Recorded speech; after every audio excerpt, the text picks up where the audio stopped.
जब हम ऊंचाई से नीचे पृथ्वी की सतह की ओर देखते हैं तो उसकी प्राकृतिक सुंदरता, विशाल संपदा की भव्यता और शक्ति से प्रभावित हुए बिना नहीं रह सकते। 10 साल हो गए जब हमने अपनी पहली प्लैनेट अर्थ सीरीज में पृथ्वी के इस विस्मयकारी रूप की छानबीन की थी। तब से अब तक बहुत कुछ बदल चुका है। हम अब अपने इस ग्रह पर जीवन को बिल्कुल नए नजरिए से दिखा सकते हैं। उन वन्य जीवों को पहले के मुकाबले आपके और अधिक करीब ला सकते हैं। नए घटनाक्रम को सामने ला सकते हैं और ये सब पहली बार है। लेकिन बस इतना ही नहीं, हमारा ग्रह भी बदल चुका है और हमारे वन और समंदर इससे पहले कभी इतने नाजुक और बहुमूल्य नहीं रहे जितने आज हैं। प्राकृतिक संसार के इस कठिन दौर में हम पृथ्वी के कोने कोने की यात्रा करेंगे और अपने इस सजीव ग्रह के बड़े बड़े बहुमूल्य खजानों को खोजेंगे।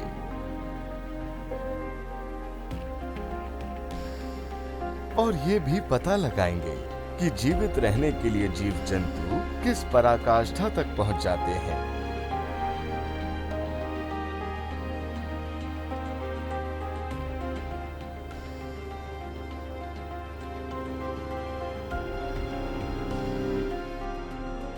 और अंत में हम अपने शहरों में जाकर देखेंगे कि ये जीव जीने के लिए वहां खुद को कैसे ढाल लेते हैं। ये है विज्ञान शो की एक और डॉक्यूमेंट्री वीडियो, आइलैंड।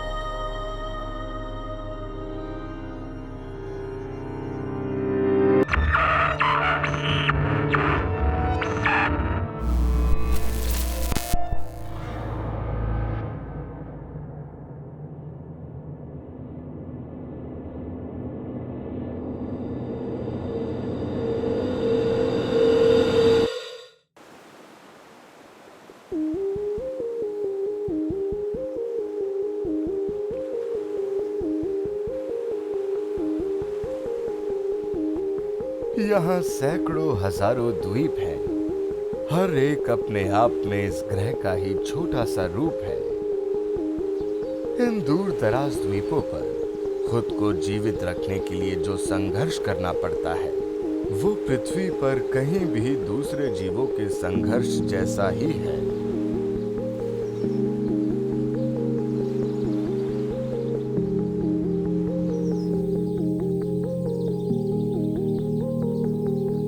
ये एक एस्कुडो का एक छोटा टापू पनामा के समुद्र तट से कुछ दूर। यहाँ रहते हैं पिग्मी 3-टोड स्लॉथ। ये एक नर है और यहाँ का जीवन इसके अनुरूप है। इसे खाने के लिए जितनी पत्तियां चाहिए वो मैंग्रोव्स में पर्याप्त मात्रा में है और यहाँ इसके शिकारी भी नहीं है जो इसे परेशान करें। द्वीप पर जिंदगी खुशगवार तो दिखाई देती है लेकिन इसकी कीमत अदा करनी पड़ती है। यहाँ सिर्फ कुछ 100 पिग्मी स्लॉथ्स हैं और इसे एक साथी की तलाश है। ये एक बहुत मोहक पुकार है, एक मादा की। यहीं कहीं आसपास से, जिसे सुनते ही नर अपने धीमे अंदाज में तुरंत हरकत में आया।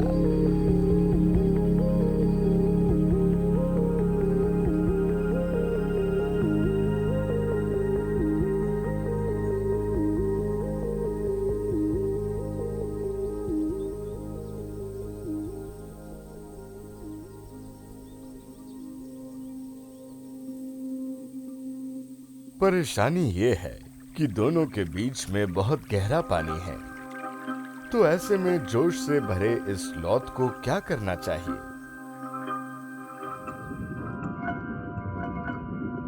जाहिर है तैरना चाहिए।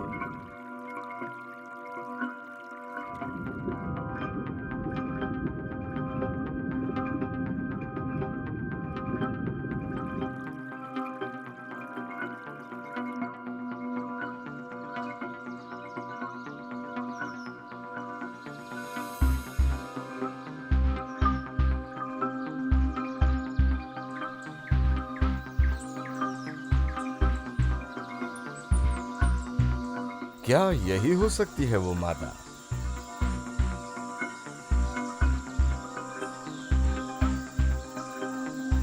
वो अपनी रफ्तार बढ़ाने के लिए पूरी जी जान लगा देता है।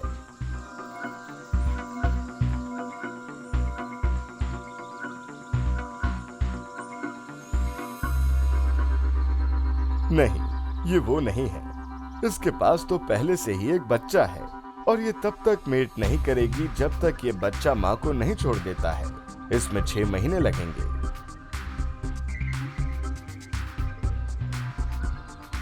एक स्वर्गलोक जैसे द्वीप पर भी इनकी अपनी कुछ सीमाएं होती हैं।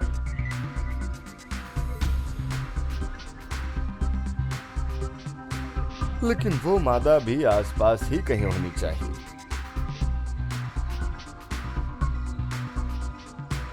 पूरे दुनिया के सभी पिग्मी स्लॉथ्स एक ऐसे छोटे जमीन के टुकड़े पर रहते हैं जो न्यूयॉर्क के सेंट्रल पार्क से ज्यादा बड़ा नहीं है। द्वीप कितना बड़ा है, इसका उस पर रहने वाले जीवों पर काफी असर पड़ता है।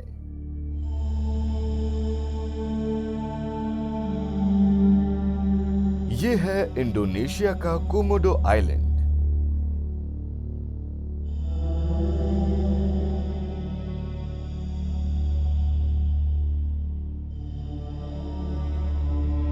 यहां रहते हैं ड्रैगन।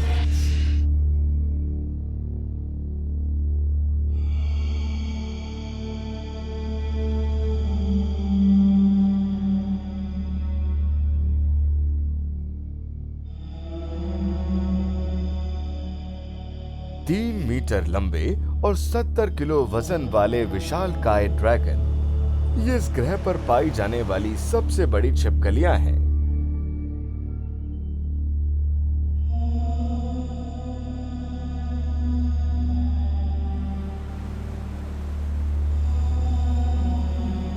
वैसे तो आमतौर पर द्वीपों पर बड़े शिकारी नहीं पाए जाते, फिर भी पिछले 40 लाख साल से यहाँ कोमोडो ड्रैगन का राज रहा है।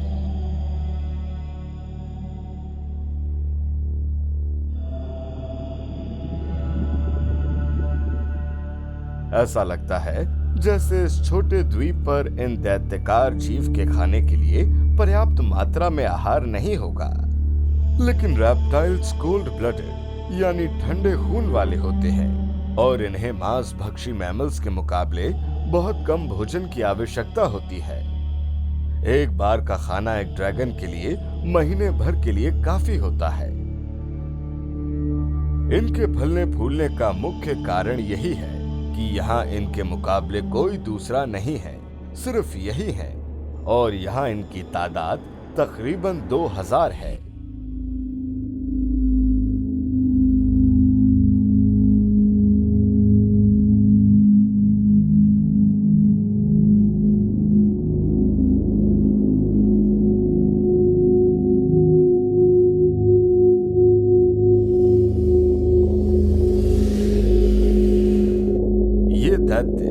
खाना नहीं ढूंढ रहा, बल्कि अपने लिए एक साथी ढूंढ रहा है। मादा ड्रैगन मीटिंग के लिए एक साल में केवल एक बार तैयार होती है।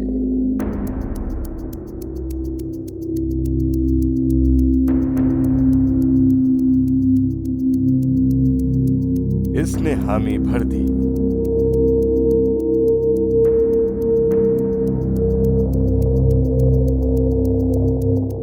अभी तक तो सब ठीक ठाक चल रहा है, लेकिन ये दूसरे ड्रैगन का इलाका है।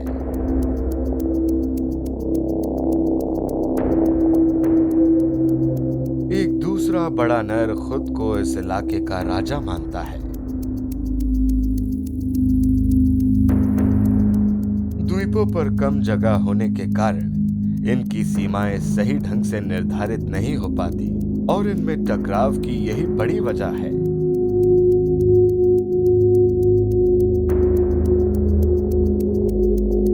ड्रैगन्स की दुनिया में जो बड़ा है उसका बोलबाला है।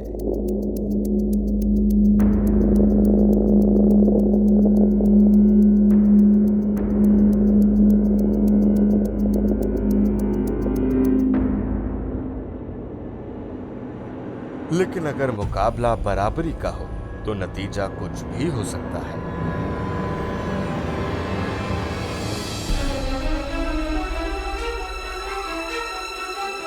भारी भरकम पूंछ का प्रहार किसी हथौड़े की तरह होता है।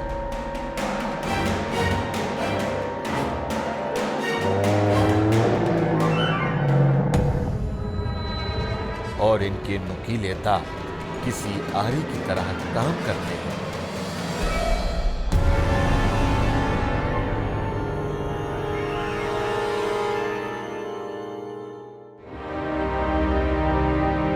ये दोनों एक दूसरे को नीचे गिराने की कोशिश में लगे हैं।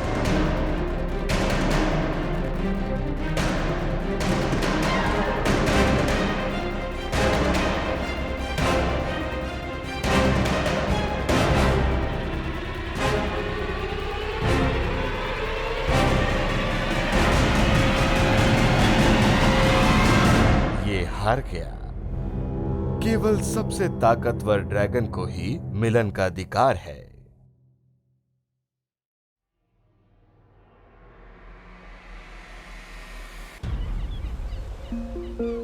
छोटे द्वीपों पर सीमित जगह और खाने की कमी के कारण अक्सर मुकाबले की स्थिति पैदा हो जाती है। लेकिन कुछ द्वीप बड़े होते हैं, छोटे महाद्वीपों के जैसे, जो अपने जीवों को मौका देते हैं जीने और फलने फूलने का।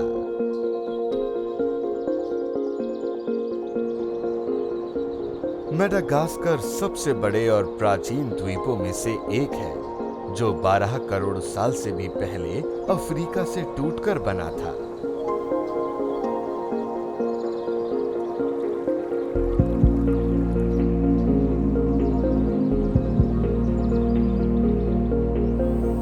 अलग थलग पड़े हुए इस द्वीप के जीवों ने खुद को विकसित करते हुए हर उस अवसर का लाभ उठाया जो इन्हें बढ़ने में मदद कर सकता है। इस द्वीप पर अब 2.5 लाख अलग अलग किस्म की प्रजातियां पाई जाती हैं, जो पृथ्वी पर और कहीं नहीं है।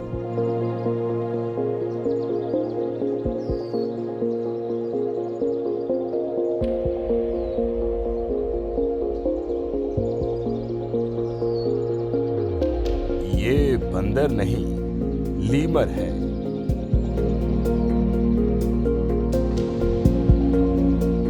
एक ही पूर्वज के होते हुए भी अब इनकी लगभग 100 तरह की किस्में विकसित हो चुकी हैं। इनकी सबसे बड़ी प्रजाति है इंड्री, जो पेड़ से बहुत कम नीचे आती है।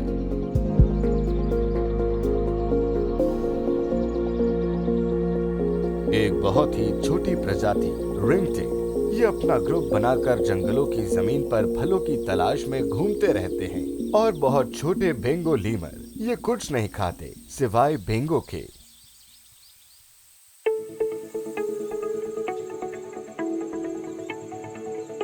दूसरों से बहुत कम चुनौतियां मिलने के कारण लीमर इस द्वीप के लगभग हर तरह के माहौल में आसानी से बस गए हैं, यहाँ तक कि सबसे कठिन परिस्थितियों में भी।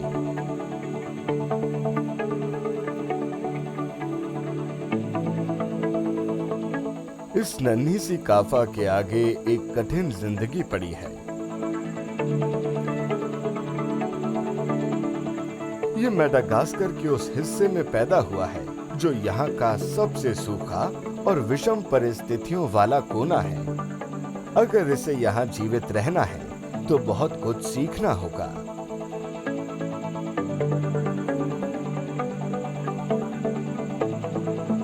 ये कटीला जंगल एक रेगिस्तान की तरह है, जहाँ बारिश कभी कभार होती है, इसलिए यहाँ पानी और भोजन ढूंढ पाना बहुत मुश्किल है।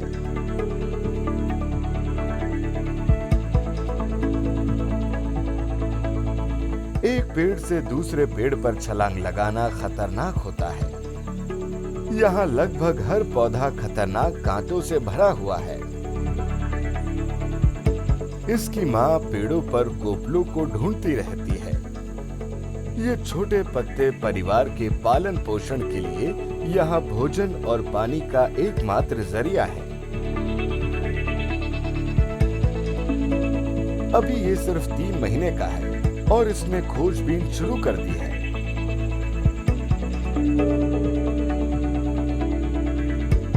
अब बहुत जल्दी ही इसे अपना पेट खुद ही भरना होगा।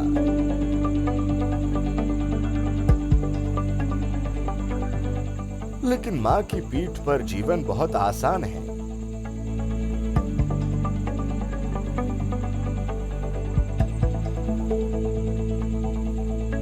अगर ये इस जंगल में जीने के अजीबोगरीब तरीके सीख गया तो बहुत जल्दी ही मेडागास्कर का एक छोटा सा इलाका इसका अपना होगा। द्वीप का जीवन अपने जीवों को अलग अलग तरीके अपनाने के लिए प्रोत्साहित करता रहता है और कुछ द्वीपों पर तो ये जरूरी भी है।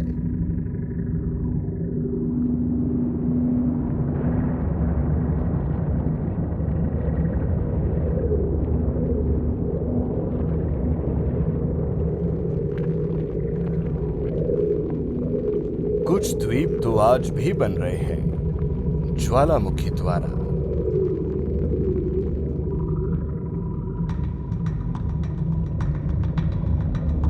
कुछ विस्फोटक ढंग से फूट कर निकलते हैं और कुछ पिघले हुए लावा की नदी के रूप में।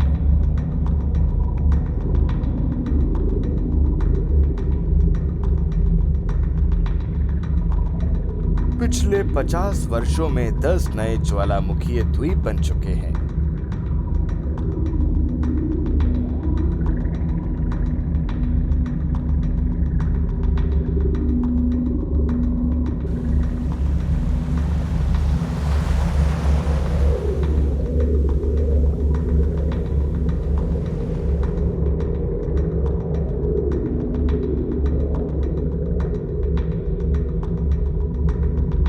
इन नए दूर दराज के द्वीपों तक यहाँ पर बसने वालों के लिए पहुंच पाना मुश्किल है, और अगर पहुंच भी गए तो जीवित रह पाना बहुत मुश्किल है।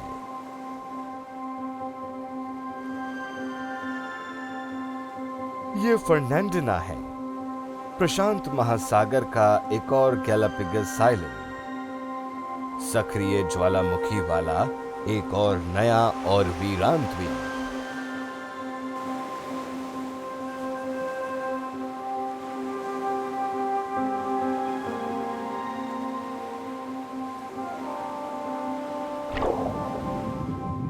इसके चारों ओर फैला हुआ समुद्र अपने में बेशुमार जीवन समाये हुए है,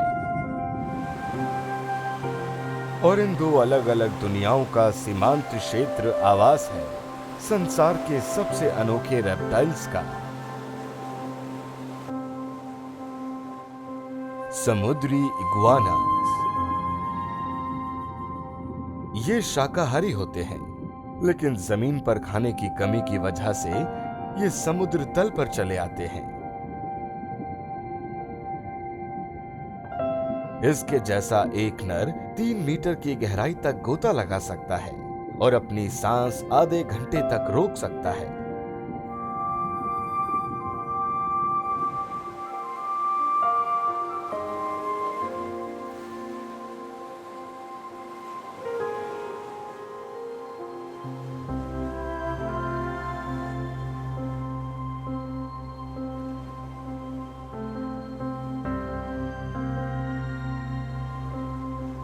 सिर्फ फर्नांडिना में ही इनकी तादाद 7,000 से भी अधिक है।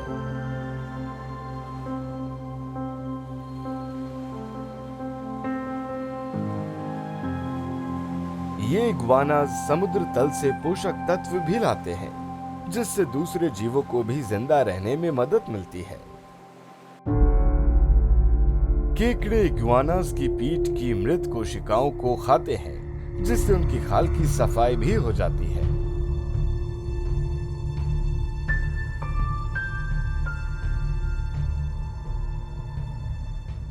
दूसरी ओर छोटी छिपकलियां उन मक्खियों को खाती हैं जो यहाँ की आबादी को तंग करती रहती हैं।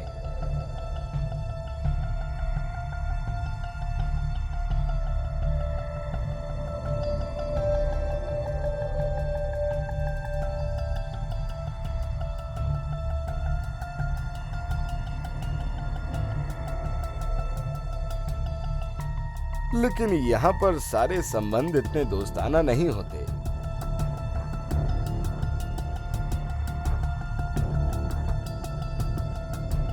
समुद्री इग्वानास अपने अंडे रेत में देते हैं। जून में अंडों से बच्चे निकलते हैं तो उनके सामने बहुत खतरे होते हैं। इन्हें समुद्र के किनारे अपने बड़ों के पास जाना है, लेकिन ये यात्रा बहुत खतरनाक होने वाली है।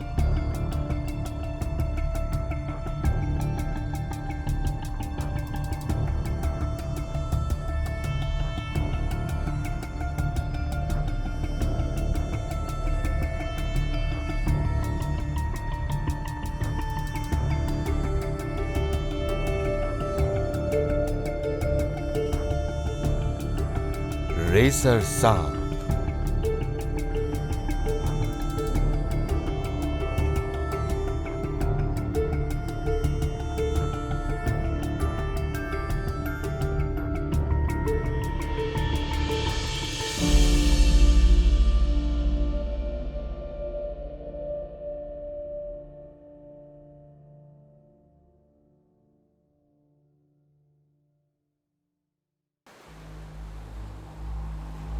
सांपों ने अपना मौका गंवा दिया।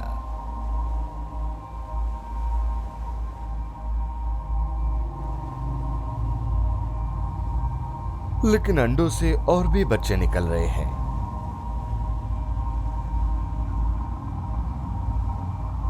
और अब सांप ज्यादा सतर्क हो चुके हैं। पूरे साल में यही भोजन के लिए सबसे अच्छा मौका है।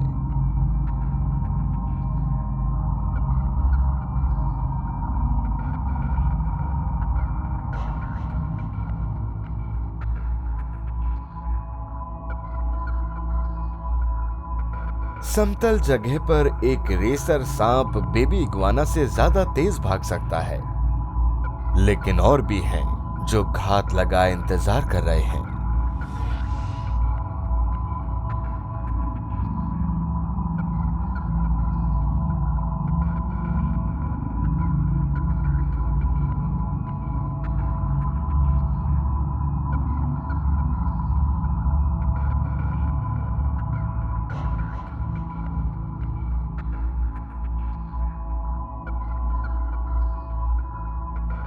एक और बच्चे को इस बेरहम दुनिया की पहली झलक दिखाई दी।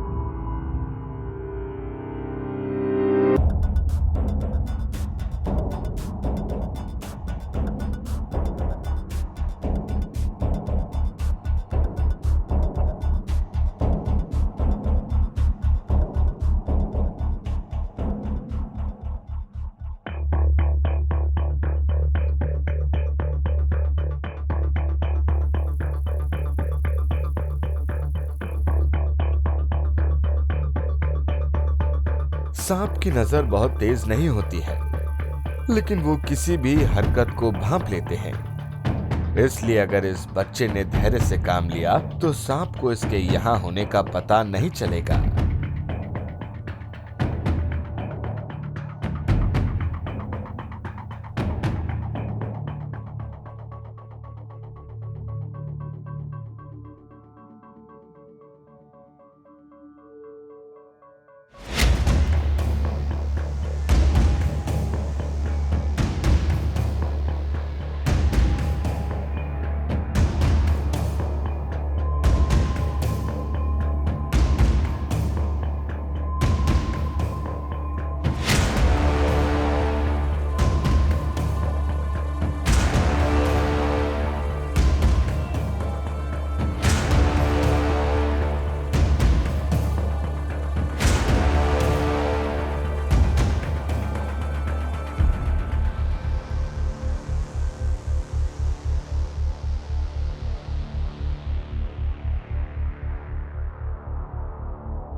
हैरत अंगेज रूप से ये बच गया।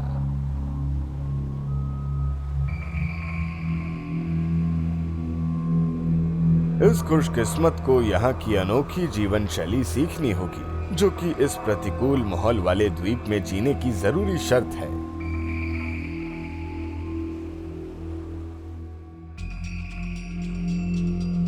हालांकि समुद्री इग्वानास माहिर तैराक होते हैं, फिर भी खुले समुद्रों को पार नहीं कर सकते हैं।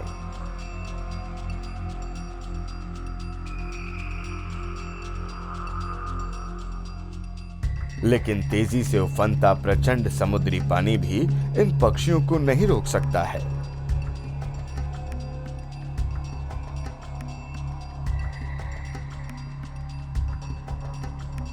न्यूजीलैंड के पास के सब एंटार्क्टिका आइलैंड्स की जोरदार तूफानी हवाएं और सर्द तापमान जाड़े के मौसम में यहां आने वालों के लिए खुशगवार नहीं होते।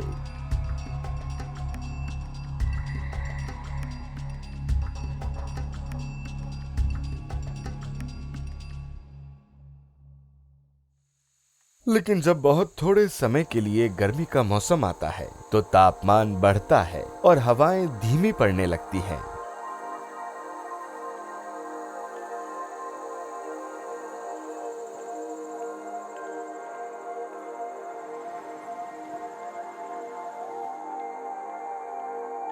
तब यहां मेहमान आने शुरू होते हैं।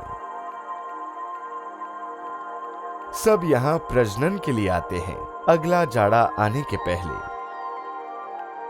स्नेल पेंगुइन्स आती हैं।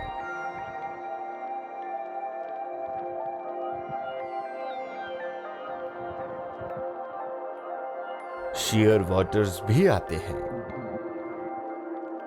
ये अपने अंडे बिलों में देते हैं, जिसके लिए ये सबसे अच्छी जगह है, क्योंकि यहां कोई भी शिकारी नहीं है।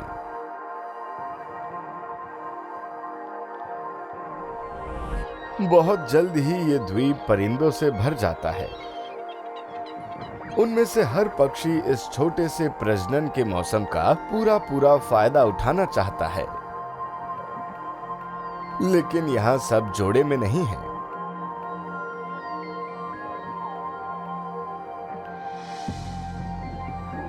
एक नर्बुलस एल्बाट्रॉस अपने साथी का इंतजार कर रहा है। हर साल ये 6 महीने एक दूसरे से दूर रहकर समुद्रों की यात्रा करते हैं। यहां उनका मिलन होता है प्रजनन के लिए। लेकिन इस साल मादा को देर हो गई। नहीं, ये वो मादा नहीं है। दूसरे पक्षी भी आते जाते रहते हैं।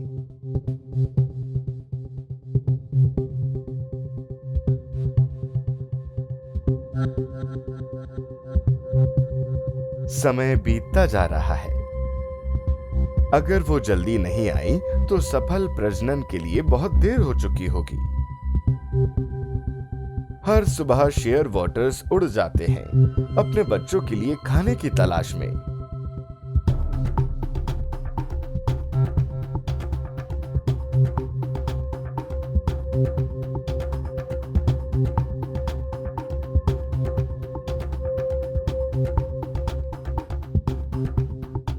बाकी सभी अपने अपने कामों में लगे हुए हैं।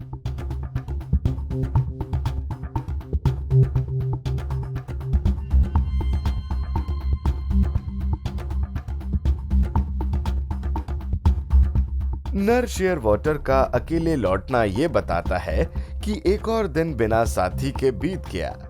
इस द्वीप पर लगभग 30 लाख पक्षी हैं, लेकिन इसे सिर्फ एक का इंतजार है।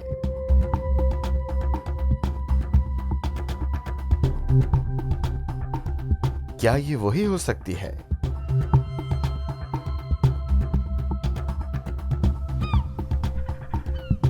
आखिरकार वो आ गई।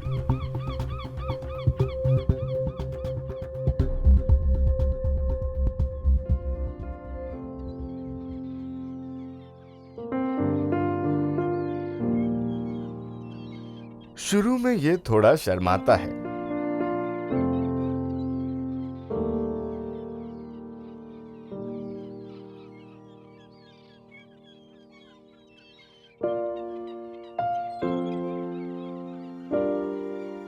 लेकिन ज्यादा देर तक नहीं।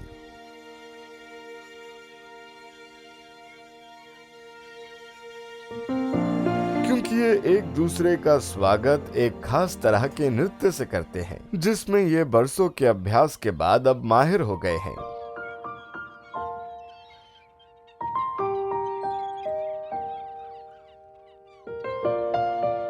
जाड़े का मौसम आने के पहले अपने होने वाले बच्चों को पालने के लिए बहुत कुछ करना है।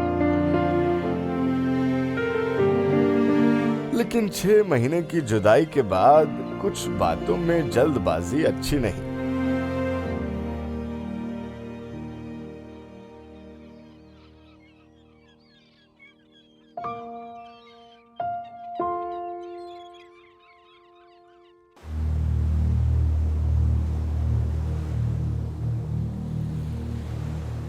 ट्रॉपिकल गर्म पानी वाले द्वीपों पर मौसम में बदलाव ज्यादा नहीं होता।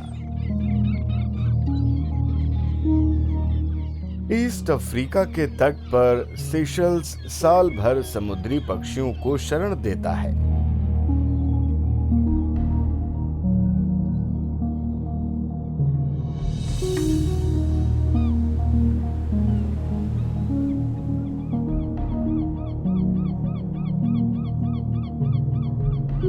फेरी टर्न्स यहाँ की स्थायी निवासी है।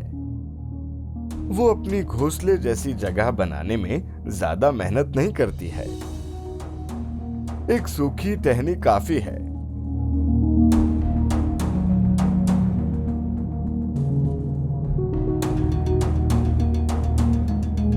लेकिन इस पर अंडे सेकने के लिए बैठने में काफी सावधानी बरतनी पड़ती है।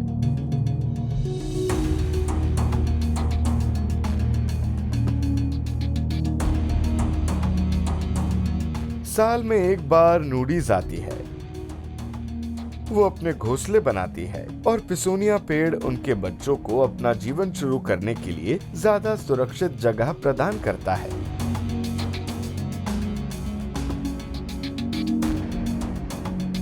जहां इस बीच पर घोंसले बनाने की गतिविधियां बहुत सुंदर दिखती हैं, वहीं इस सौंदर्य का एक कुटिल चेहरा भी है। एक सेशल फूडी इस संडे को अपना भोजन बना लेती है।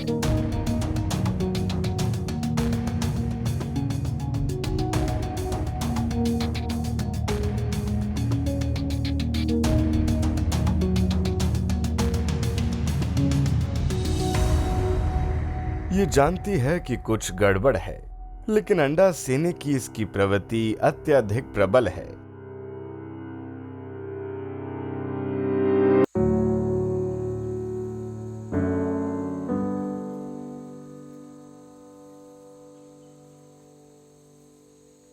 नूडीज के लिए भी मुश्किलें हैं। जिस वक्त उनके बच्चे बड़े होते हैं, उस वक्त पिसोनिया पेड़ों में बीज लगते हैं, जिनमें चिपचिपा पदार्थ लगा होता है और हुक्स लगे रहते हैं। जब ये बच्चे उड़ने लगते हैं, तो वो अपने साथ इन बीजों को भी दूसरे द्वीपों पर ले जाते हैं।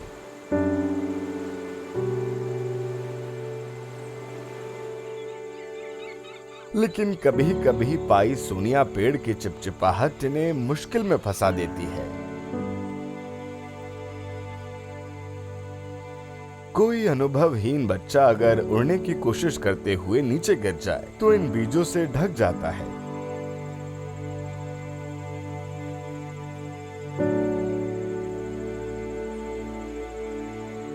उस चिपचिपे पदार्थ में फंसा और बोझ से दबा हुआ ये बच्चा अगर खुद को छुड़ा नहीं पाया तो भूख से मर जाएगा।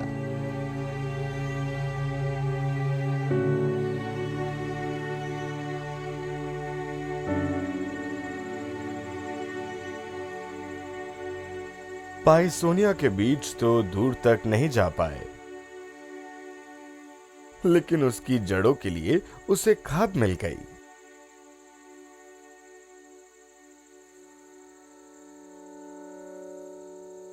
इसलिए कुछ लोग पाइसोनिया के पेड़ों को कहते हैं बर्ड कैचर ट्री।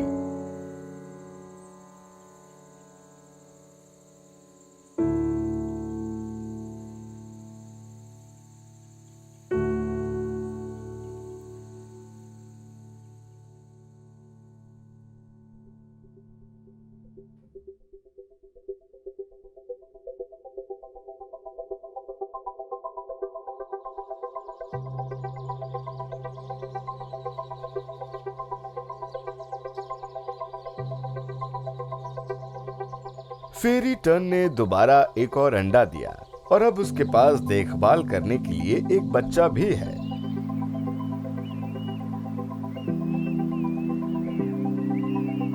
ये बच्चा बहुत खुशकिस्मत है कि जब तक इसके उड़ान भरने का समय आएगा, पायसोनिया के बीज दूर दूर तक फैल चुके होंगे और उनके साथ जुड़े खतरे खत्म हो चुके होंगे।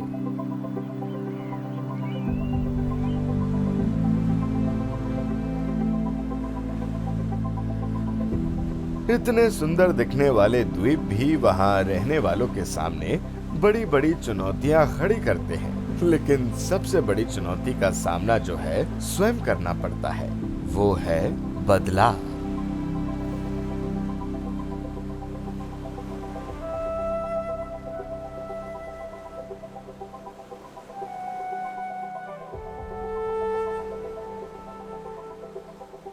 हिंद महासागर का क्रिसमस आइलैंड। इस छोटे से जमीनी टुकड़े पर लाखों सालों से केकड़ों का राज रहा है।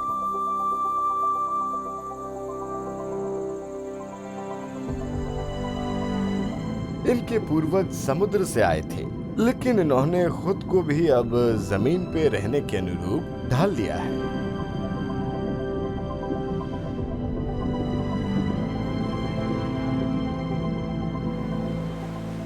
इतनी बड़ी तादाद में होने के बावजूद ये आपस में मिलजुल कर रहते हैं। ये केकड़ों के इस छोटे से आदर्श के बागवान भी हैं और रखवाले भी। साल में एक बार इन्हें प्रजनन के लिए समुद्र में जाना पड़ता है। उनका ये सामूहिक प्रवास पृथ्वी के सबसे सुंदर नजारों में से एक है।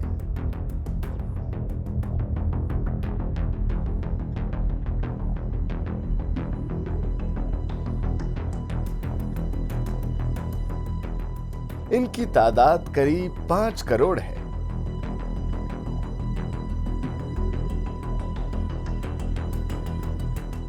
ये कैसी घटना है जिसने इस द्वीप को दुनिया भर में मशहूर कर दिया है।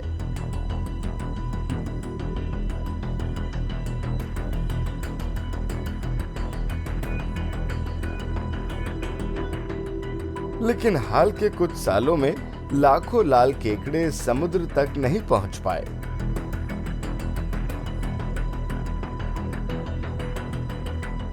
एक घुसपैठिए ने इनके द्वीप पर कब्जा कर लिया है। ये लोग क्रेजी एंट्स हैं। ये इस द्वीप पर आए हुए जहाजों के साथ आई थी और यहाँ इनका कोई शिकारी ना होने के कारण इन्होंने जंगल में अपने लिए बहुत बड़े बड़े आवास बना लिए हैं। जब माइग्रेशन के दौरान केकड़े इनके इलाके में प्रवेश करते हैं तो ये उन पर हमला कर देती हैं। उनकी आंखों और मुंह पर तेजाब छिड़क देती हैं।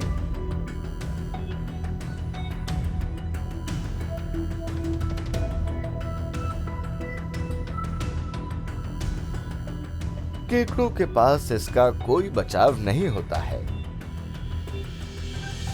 अंधे हो चुके ये व्याकुल केकड़े मर जाते हैं।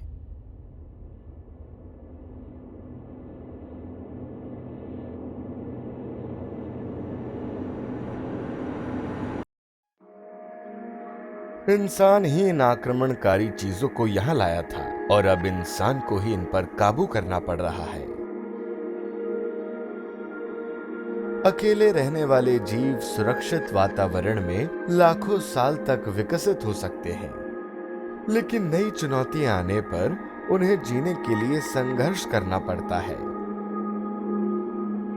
हाल के वर्षों में बहुत सारी प्रजातियां जो विलुप्त हुई हैं, उनमें से 80% द्वीपों पर रहती थी। आज पृथ्वी पर हमारा प्रभाव जितना है उतना पहले कभी नहीं हुआ था। उसके बावजूद कुछ द्वीप इतने अलग थलग हैं कि बहुत कम इंसान ही वहां जा पाए हैं। ज़ेवोडोस्की आइलैंड उनमें से एक है। ये ग्रेट सदर्न ओशंस में है। ये न सिर्फ दुनिया के सबसे तूफानी समुद्र से घिरा हुआ है, बल्कि स्वयं एक सक्रिय ज्वालामुखी है। ये इस पृथ्वी पर ऐसी जगह है जहां आप नहीं रहना चाहेंगे।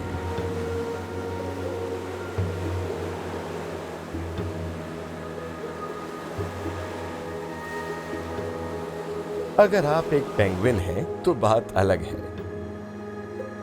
यहाँ के पानी में खाने की भरमार है, लेकिन उसे खोजने के लिए इन पेंगुइन्स को अपनी जान खतरे में डालनी पड़ती है।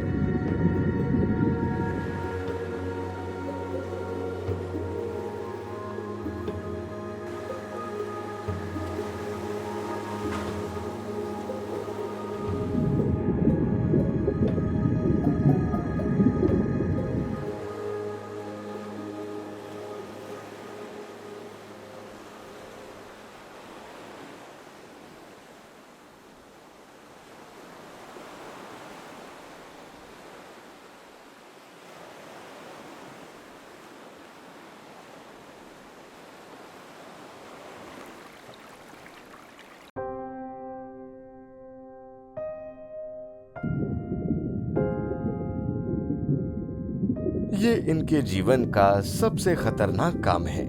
ये इनके जीवन का सबसे खतरनाक काम है।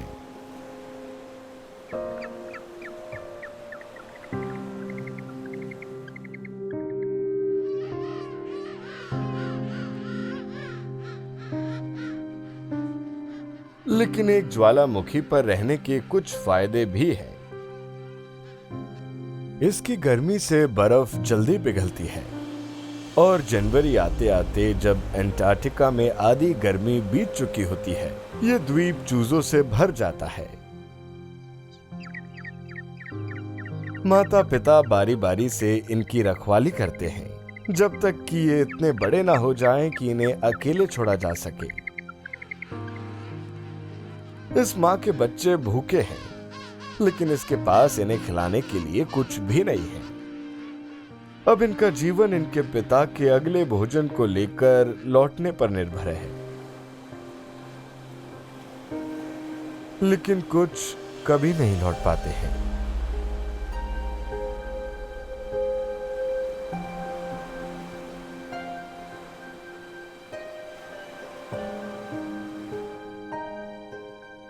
स्क्वाज इनके झुंड को परेशान कर रहा है, इस उम्मीद में कि शायद कोई चूजा मिल जाए।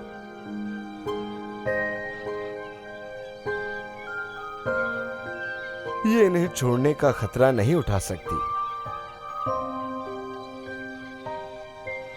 अगर इनका पिता जल्दी वापस आ गया तो सब कुछ ठीक रहेगा।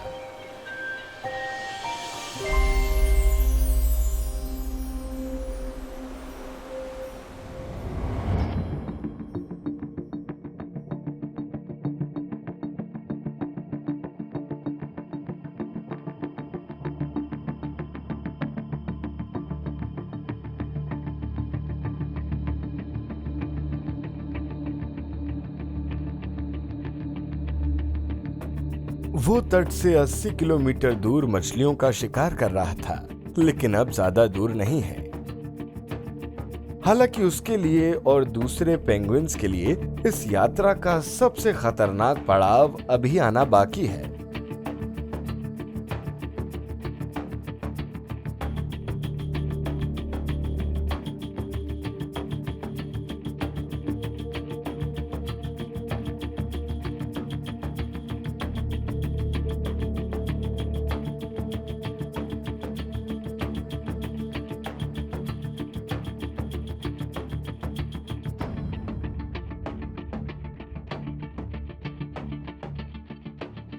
अपने छोटे पंजों से लावा के खुरदुरे पत्थरों पर मजबूत पकड़ रखने में इसे मदद मिल रही है।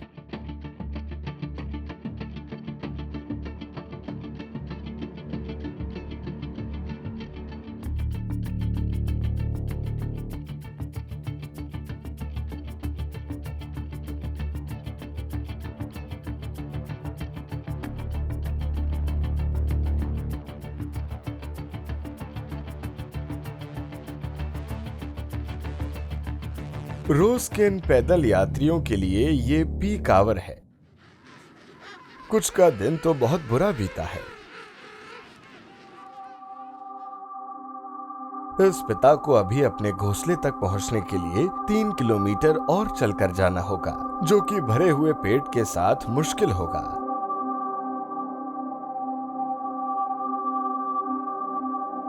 ये दुनिया की सबसे बड़ी पेंगुइन कॉलोनी है।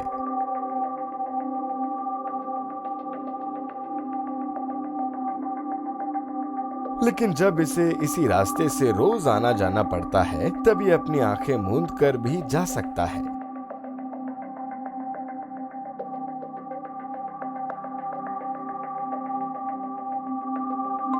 सुरक्षा के नजरिए से ज्यादा तादाद में होना अच्छा है, लेकिन इतनी तादाद कभी कभी परेशानी भी खड़ी कर सकती है, खास तौर पर जब आपको अपना खुद का घोंसला खोजना हो।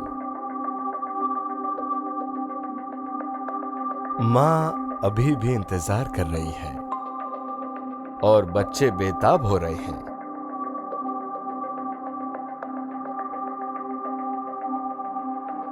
इतने शोर शराबे में भी वो उसकी पुकार पहचान लेता है।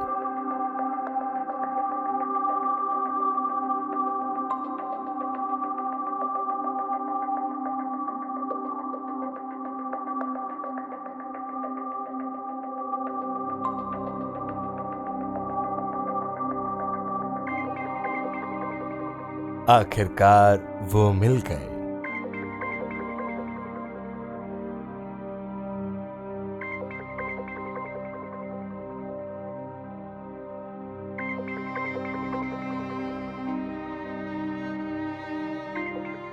दोनों बच्चों को भोजन मिल जाएगा।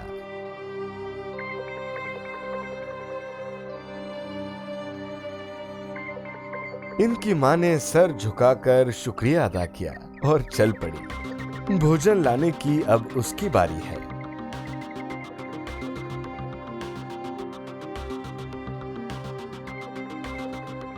भोजन के लिए ये भयंकर यात्रा वो कीमत है जो पेंगुइन्स को इस सुरक्षित जगह पर रहने के लिए चुकानी पड़ती है।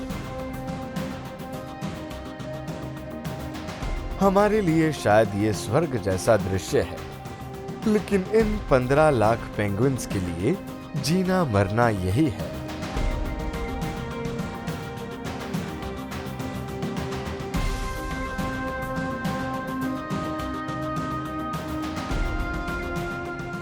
दूर दराज के ये निर्जन द्वीप बेकार लग सकते हैं, लेकिन ये शरण स्थल है पृथ्वी के कुछ सबसे महत्वपूर्ण और अनमोल वन्य जीवों के।